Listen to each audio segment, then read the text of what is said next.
History of MMM, how it all began. Starting up of MMM, in 1989, Moscow Executive Committee in Leninsky District registered MMM as a cooperative society. It is in Russia. A few words about the leader. The MMM Cooperative Society was founded by Sergei Mavrodi and was one of the leading computer equipment distributors in Russia. Sergei Mavrodi, having a degree in maths, worked as a programmer and took part in the development of the first operating systems. Few words about his decision to make his own company is the fact that having worked as a simple worker from 8 to 5, he understood that freedom is the most important for him, because that work of 8 to 5 is literally a slavery. At any point, at any time, the company can throw you out and you'll be left without nothing, although you could have worked in that company for years and years. So he realized it. This is why he decided to create his own child, and he knew whatever his efforts will be, it will come back to him in form of dividends and income. Free of charge travel campaign. In 1992, the brand became universally recognizable after Mavrodi offered several times to all the residents of Moscow a day of free of charge travel in metro, Moscow subway. Pretty smart. Birthday of MMM. On October 20, 1992, the joint stock company MMM was registered. In fact, it is a birthday of MMM in the traditional form in which people got used to consider it. The shares of MMM on sale. February 1st, 1994, the shares of MMM went on sale, and people immediately began to buy them. Moreover, the company willingly bought them back on a new, higher rate, which grew very fast at about 100% per month. The company's principle today is always more expensive than yesterday worked perfectly. Few words about that. Why did he do that? As you might know, in 1991, the Soviet Union fell.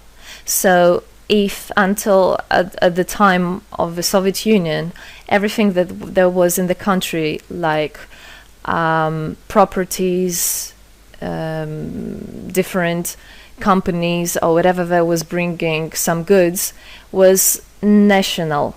So any person of the country was entitled to have a share of that production, of that company.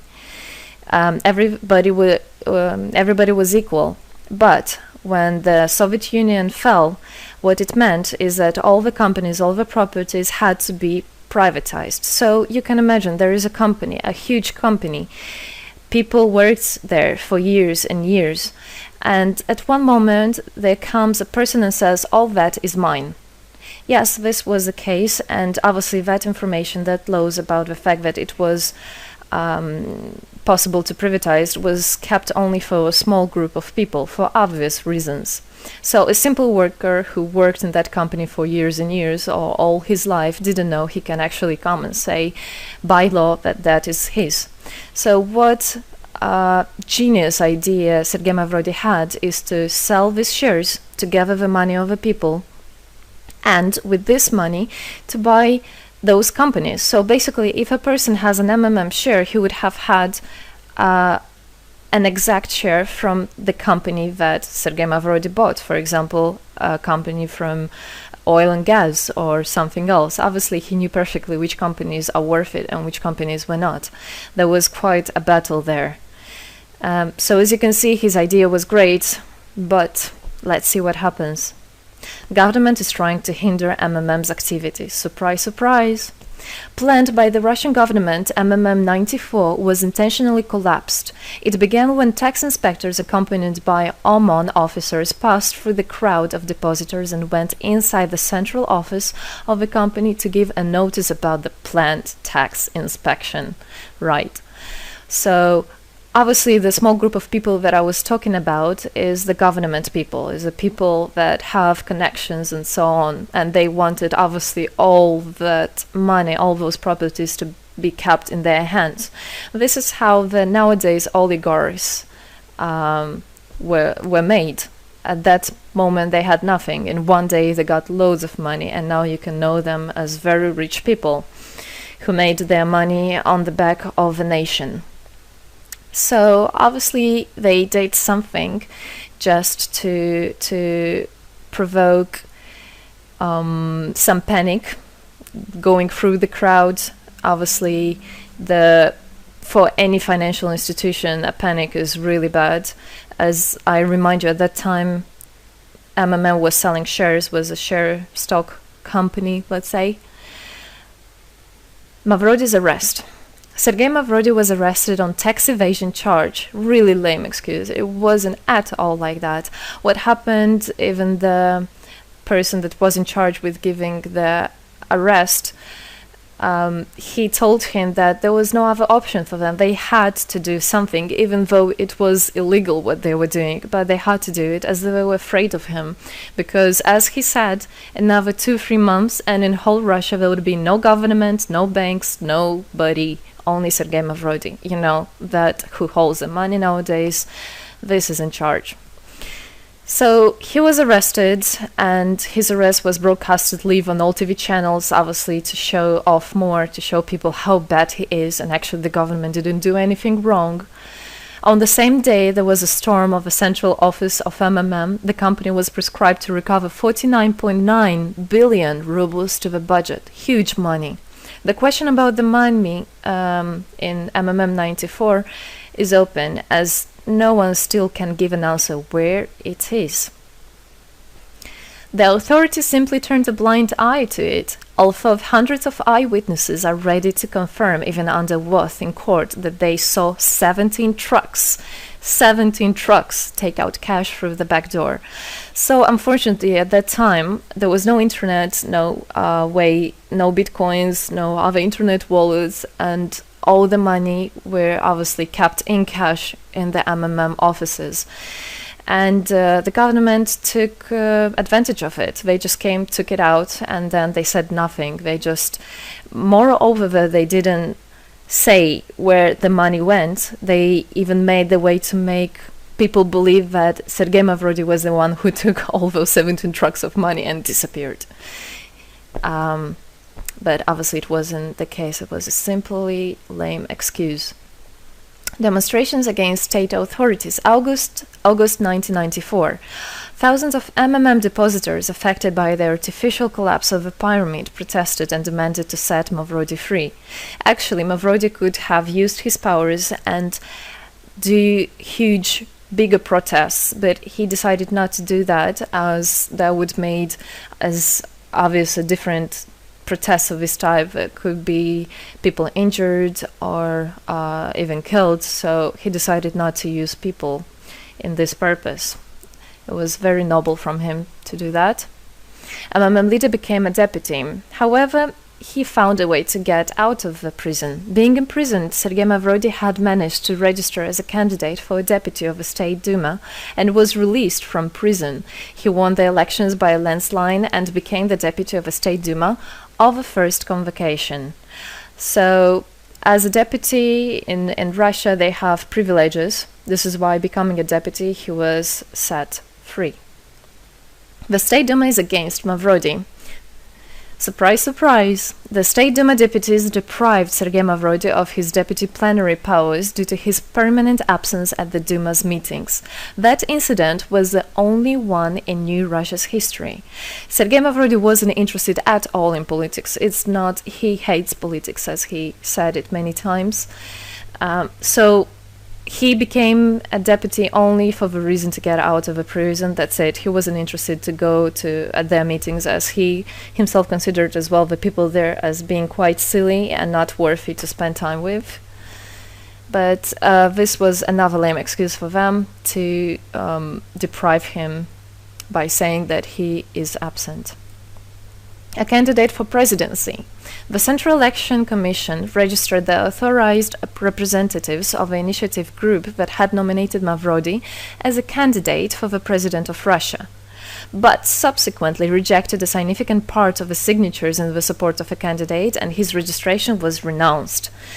So, for obvious reasons, they did that again. They weren't interested into having a fair president, a fair leader on top of their head. Revival of MMM, January 2011. Sergei Mavrody renounced launching a new launching a new project of MMM 2011. Together we change the world. Previously, there were simply no analogues of similar systems in the world. The film about MMM, the launch of a project fell in the same time interval with the release of Russian film about MMM Pyramid, the plot of which is based on the eponymous book in which the history of MMM is disclosed by Sergei Mavrodi. So he wrote a book, and there is a movie which I highly recommend you to watch. You can find it online on YouTube. MMM is building a new, fair financial order. June 2012, the activity of MMM made a lot of banks collapse and a huge outflow of funds from deposit accounts happened. The system numbered more than 35 million members at the time. For obvious reasons, the fight against the system started. It suffered the same fate as MMM 94, eventually collapsed. So what happened? A lot of banks, as I already said, had a huge outflow, and another minus of the system of that time was that it wasn't really quite a community, because the money was still kept by the managers in MMM. So it wasn't the same idea as it is now, comparing it now, where people exchange money between themselves. You don't need to put it in a central account. At that time, there were central accounts, and it was again used by the banks. They simply blocked those accounts that they identified as being of MMM and took all the money away, and that's it. There were no other discussion about that. Again, huge loss of money. People lost a lot of money. Sergei Mavrodi didn't get all of them. It was again the banks that took the advantage of it. MMM 2012 is just the beginning. I'll be back. Sergei Mavrodi announced the launch of a completely new MMM, World Mutual Aid Fund, MMM community. It speeded up since the first day, showing crazy dynamics on new members' registration. It has been decided to send 10% of the whole turnover on payments to the affected members of MMM 2011. So again, another genius idea. In order not to make central accounts, in order not to gather the money somewhere, now the money are spread directly between participant itself. You can just check in your account online whom you should transfer the money to. So MMM now is connecting all the people between themselves in exchange, so that they can exchange the money and get benefits of it. It's amazing and it's crazy, but it is true. MMM is growing.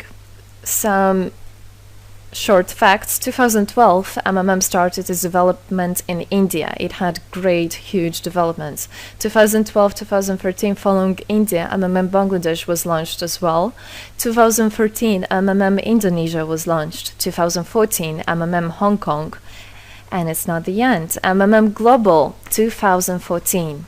MMM Global started up in the spring 2014.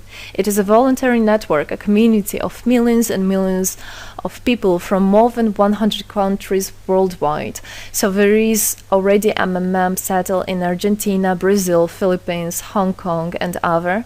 And all the rest of people in the world from all the countries of the world are able to participate as well. So they rebelled against the financial slavery and combined their money for this purpose. So how it is possible? MMM, the Republic of Bitcoin. Bitcoin is another genius idea to set the world free. For MMM Global participants' convenience, there were some trendy ideas on funds transfers implemented. From now on, all the countries where you can buy and sell Bitcoins can be registered in a branch of Free People of the Republic of Bitcoin. Thus, there is no barriers to develop MMM in small countries due to their restrictions on the international bank transfers. Banks.